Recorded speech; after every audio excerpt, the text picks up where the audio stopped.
Fala aí, galera. Estamos aqui de volta, eu e a Adna, para mais um vídeo de aulas para vocês, né? A gente comentou no último vídeo sobre a temática de Inquisição, que eu tive a oportunidade de apresentar. Foi uma aula bem legal, para ser assim a primeira aula do canal. Eu fiquei um pouco nervoso, espero que vocês não prestem muita atenção nisso, peguem o conteúdo, com o tempo a gente vai ficar mais adaptado aos vídeos.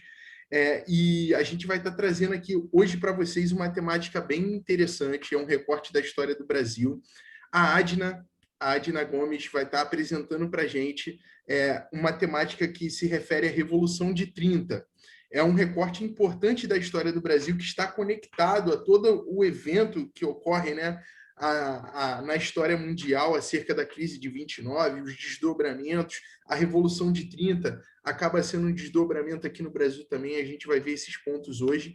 E eu quero dizer para vocês que vocês são muito bem-vindos, né? Bem-vindos ao canal História para Concurseiros. Esse é um tema de concursos e um tema também secular, de faculdades, de escola. Vocês possam se sentar e assistir conosco essa aula de hoje. Adna, te dou a palavra, sinta-se à vontade para apresentar a sua temática hoje. Ok, obrigada, Leandro. E é isso aí, né, gente? Vamos para a nossa videoaula de hoje, com o tema A Revolução de 30. Vamos lá.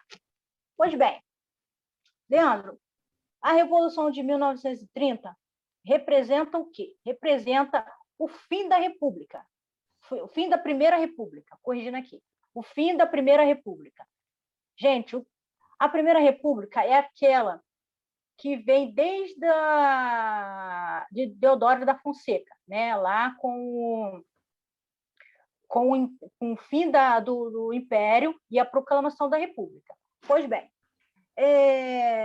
o que estava acontecendo nesse momento aí, anterior a 1930, gente? 1929, que eu chamo de precedente. E aí a gente tem que levar em conta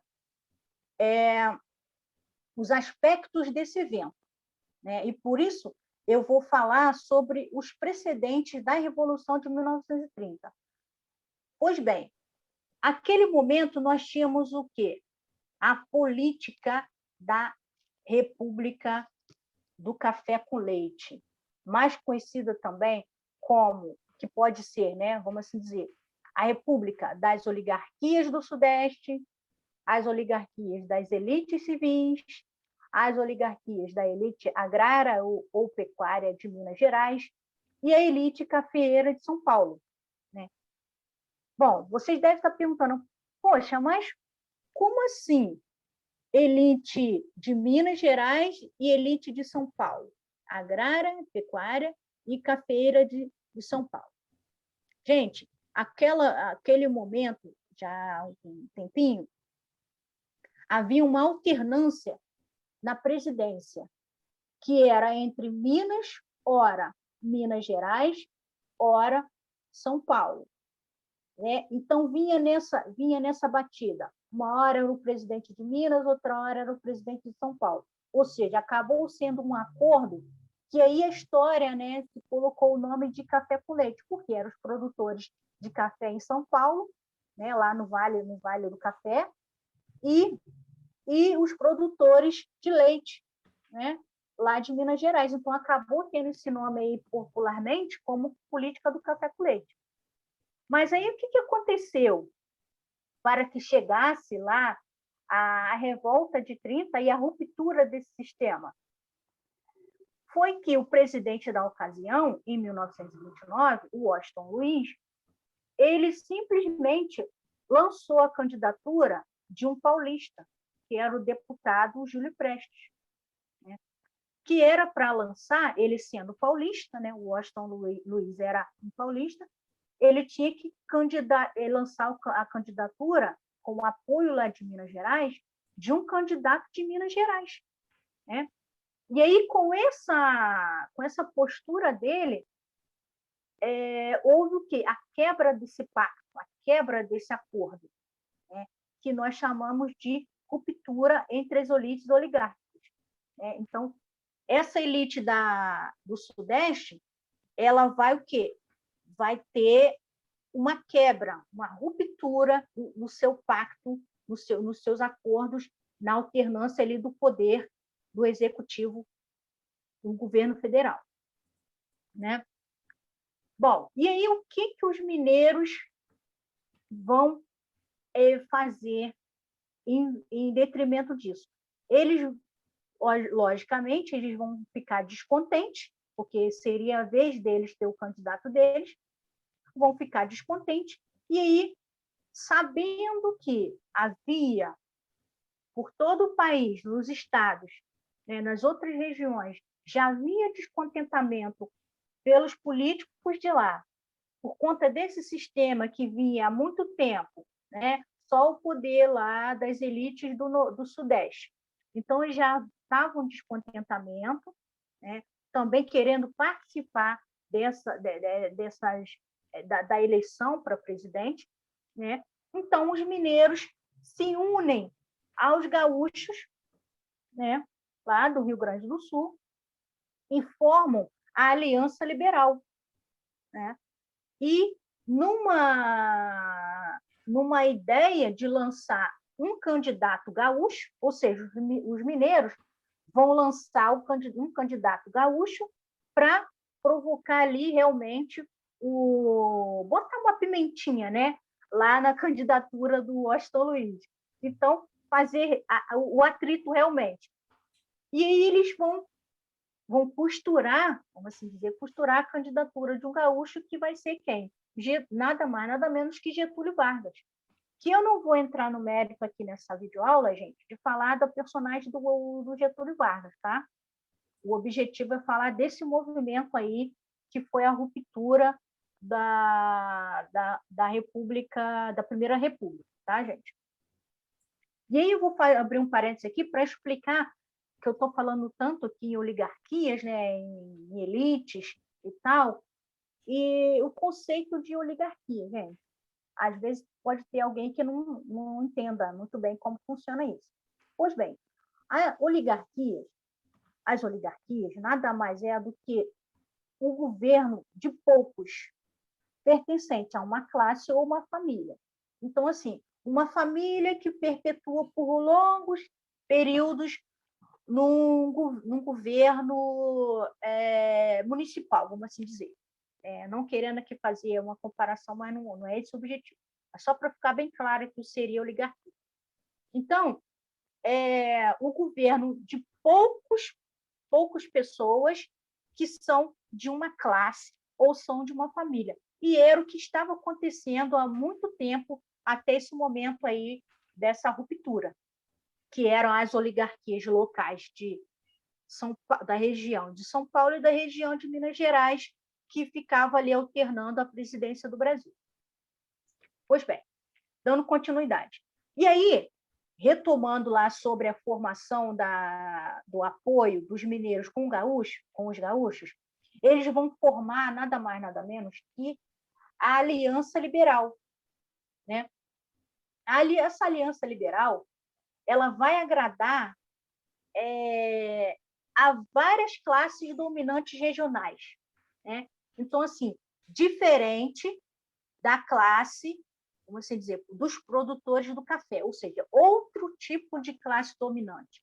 São os industriais, são comerciantes, são intelectuais, são os militares, né? Então, o programa da Aliança Liberal, inclusive, vai agradar até trabalhadores, porque eles vêm trazendo tópicos sobre o trabalhador, o registro de trabalhador, ou seja, trazia alguns itens que agradavam a todas essas classes. Então, eles receberam apoio de diversas classes e eles tiveram aí uma significância no seu apoio. Então, pois bem, os produtores de café não agradou muito, né? Porque os produtores de café eram uma espécie de classe específica, diferente, Porque eles visavam somente o quê? O seu próprio ganho. Eles não visavam o ganho do país, né? Eles produziam para o exterior. Não produzia o produto interno. Produzia para vender para o exterior. Ou seja, toda a produção, os recursos, a riqueza, né, ia para o exterior. Então, a produção não muito boa ficava na parte interna, ou seja, ficava no Brasil.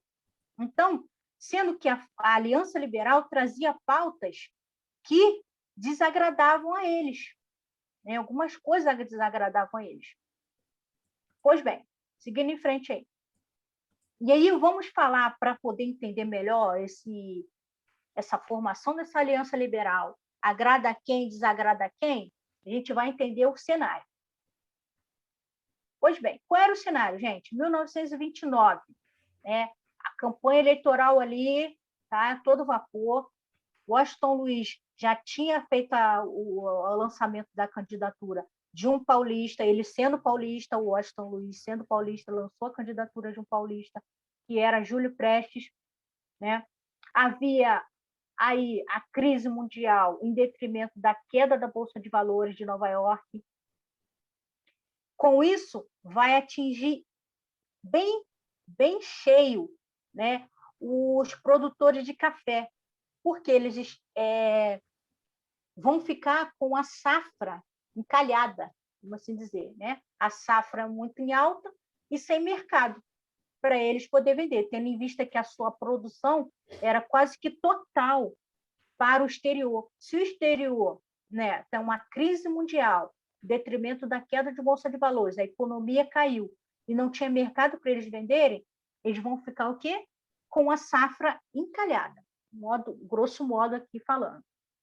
Então, os produtores de café, ou seja, os cafeicultores, eles vão pedir ajuda ao governo de Washington Luiz, ou seja, vão pedir ajuda ao Washington Luiz. Só que o presidente ele vai se recusar a auxiliar os produtores de café. Ora, tendo em vista uma crise, né? A crise que está se abatendo aí, não tinha como ele focar somente no café. Pois bem, os cafeicultores, obviamente, vão ficar descontentes com o Washington Luiz. Então, uma parcela desses produtores já vão o quê? Já vão se ter uma dissidência aí. Veja bem, gente, vamos entender melhor. O Washington Luiz é paulista, presidente paulista, teria a vez de um mineiro, ou seja, teria tudo para os paulistas apoiarem ele, tendo em vista que ele lançou um candidato paulista. Só que tem o quê? A crise do café. Então, mais um aspecto aí, gente. Ó. Vamos lá. O Washington Luiz lança um candidato paulista. Crise mundial, crise do café e o descontentamento do governo Washington Luiz com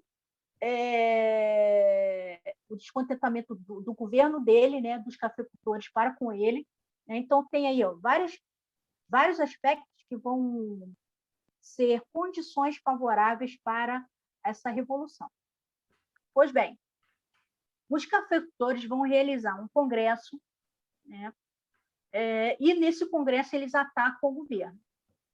E mesmo assim, mesmo com esse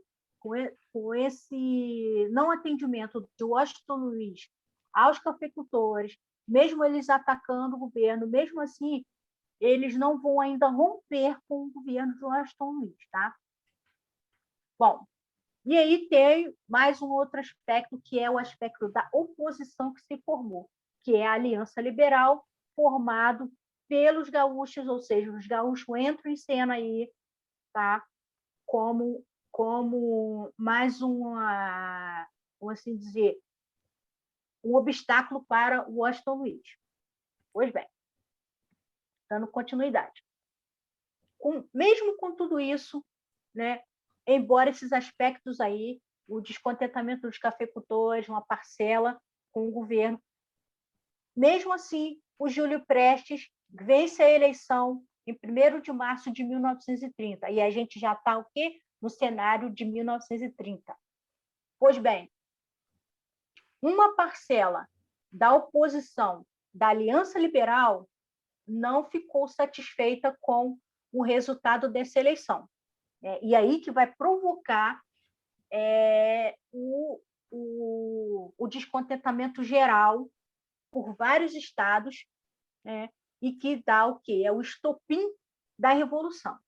Começa, na verdade, aí ser o estopim da Revolução. Porque esses insatisfeitos, eles vão querer, na marra, vamos assim dizer, usando armas, rever esse resultado. Eles não vão pedir uma recontagem de voto, rever de um modo na paz. Eles vão já começar um discurso de arma, né? Um discurso de tomada de poder por armas, porque eles não ficaram satisfeitos, eles desconfiaram, vamos assim dizer, desse resultado.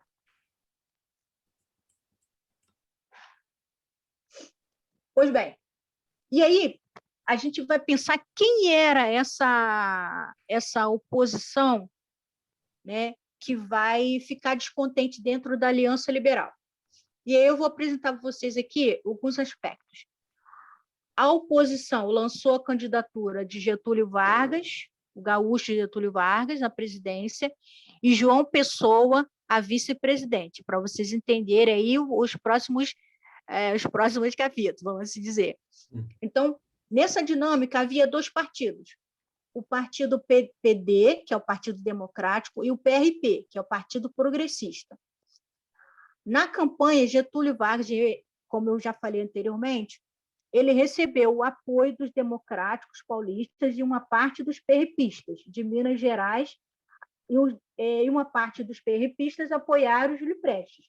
Ou seja, uma parcela do PRP apoiou Getúlio Vargas, lá de São Paulo, e uma parcela do PRP de Minas também apoiou Getúlio Vargas, ou seja, ficou dividido, né?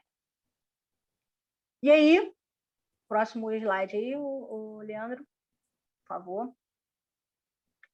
Com o resultado da eleição, uma parcela de dentro da Aliança Liberal, tá? Que a Aliança Liberal é o quê? É uma formação de uma frente, né? Que depois veio a ser um partido.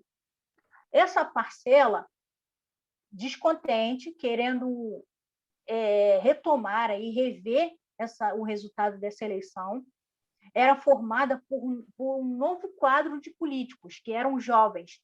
Esses jovens, que eram os jovens que vinham na esteira ali dos políticos mais antigos, né? da velha guarda, vamos assim dizer.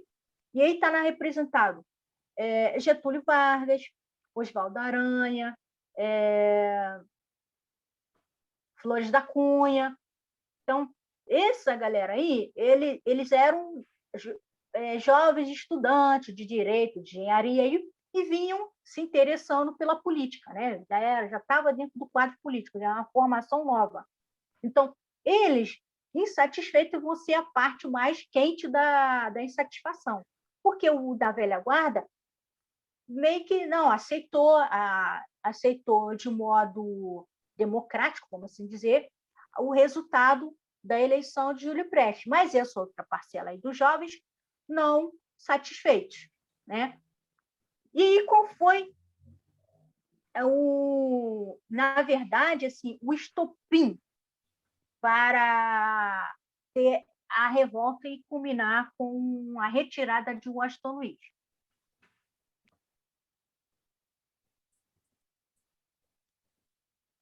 Foi...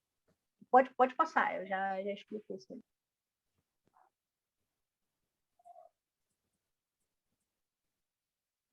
O estopim da revolta, como assim dizer, foi, na verdade, o assassinato de João Pessoa por João Dantas, que era um dos seus adversários políticos. Bom, João Pessoa, ele veio na chapa do Getúlio Vargas, ele era candidato a vice-presidente na chapa com o Getúlio Vargas. Pois bem, ele tinha um adversário lá que era o João Dantas, né? Que eu não vou entrar nesse mérito aqui de explicar os motivos. Como político, né, sempre tem lá seus adversários. Pois bem, João Dantas assassinou o João Pessoa, que era governador da Paraíba, né? E aí, esse assassinato, que não tinha a ver com, na verdade, não tinha muito a ver com a dinâmica ali do resultado da eleição para presidente, tá, gente? Só que foi vamos assim dizer, foi um motivo para os descontentes do resultado da eleição de Júlio Prestes, que tomaram isso para poder levar em frente a insatisfação deles, né? Então, formaram ali em vários lugares, começando ali pela própria Paraíba, né? Na verdade, ali o Moutinho, né? E em vários estados foram formando apoiadores no intuito de chegar até o Rio de Janeiro e fazer o Júlio Prestes, né, o Washington Luiz, a sair do poder. Pois bem, começando por Minas, depois o Nordeste, foram formando levantes, até no Rio Grande do Sul já tinha um grupo formado ali, e quem mais deu esse apoio foram os militares, que já vinham desde o movimento tenentista, já no meio político ali, né? Já sempre atuando. Então, esses militares apoiaram, uma parcela, na verdade, né? Uma parcela dos militares apoiou esse levante. Formaram um grande comando, saindo lá do Rio Grande do Sul em direção a São Paulo, que era o intuito deles chegar em São Paulo, para poder, em São Paulo, derrubar os militares que apoiavam o governo de Washington Luiz, né? Só que, para surpresa desse comandante, que foi o Góes Monteiro que estava na frente, né, desse levante, aí indo para São Paulo, para surpresa dele, chegando lá em São Paulo, alguns comandantes já tinham solicitado a saída do Washington Luiz, então nem precisou muita sangramento, né, vamos assim dizer. Então, na verdade, as lutas ficaram mais locais nas regiões, nos estados, que foi na Paraíba, detrimento do assassinato de João Pessoa, foi em Minas, lá em Belo Horizonte, foi no Sul, né? Então, nesses locais que houve mais assim a luta armada, até chegar em São Paulo e aí derrubar o presidente, o comandante, o general do Exército da Marinha, depuseram o presidente Washington Luiz. E aí, gente, quem assume no lugar? Getúlio Vargas. Ou seja, todo o apoio que deram, vindo dos militares, alguns civis, alguns políticos, né, apoiaram esse levante e depuseram o Washington Luiz, que ele ainda estava ainda no poder, o Júlio Prestes não tinha ainda tomado posse, né? Depuseram o Washington Luiz e quem tomou o poder naquele momento foi Getúlio Vargas. E aí a gente tem o quê? O começo da nova república, né? Que é a República Getulista, que vai ficar aí até 32, 37, na verdade, o governo provisório, né? E aí Getúlio Vargas assume o poder e vai ter muitas mudanças no nosso país.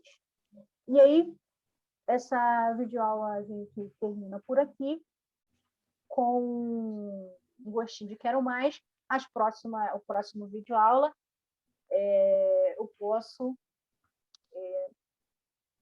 fazer aí uma introdução do governo Vargas a partir de 1930. É isso aí, pessoal. A videoaula de hoje foi sobre a Revolução de 1930.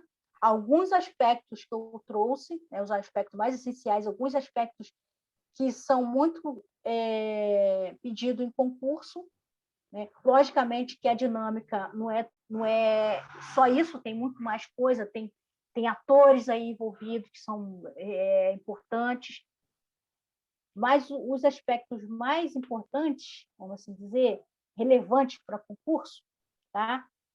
Pode ser visto nessa videoaula. E é isso aí, gente. Ó, agradeço aí a participação, quem estiver assistindo. Não esquecer de dar o nosso like, né, Leandro? Aqui embaixo, pessoal, deve aparecer para vocês aí, ó, o like, ativar o sininho, tá? E não esquecer de curtir o nosso canal aí, para que a gente possa continuar produzindo aí novas aulas para vocês. Lembrando que eu vou trazer ainda para vocês uma aula que vai trazer uma clareza sobre a temática de Inquisição. Acredito que possa ser o próximo vídeo. Eu ainda vou ver com a Adina direitinho. É só de curiosidades, perguntas referentes ao que eu expliquei no último vídeo, que foi um vídeo que eu trouxe de maneira geral, que era a Inquisição. E quero parabenizar a Adina. A aula foi muito boa. Obrigado, Adina, pela sua explanação. Deu para o pessoal entender o que era a Velha República, o que vai ser essa virada, e esse personagem Getúlio Vargas, que é um personagem marcante da nossa história do Brasil, que a gente vai ver muito mais a fundo aí para frente. Eu acredito que a Adina mesmo que vai se aventurar por esse tema aí. Mas a gente está junto aí. Pois é. Show. Pois é. Eu que agradeço, Leandro. Então, ó, até a próxima. E, no nosso canal, tá, pessoal? Não deixa de curtir. Tchau. Tchau, gente. Valeu.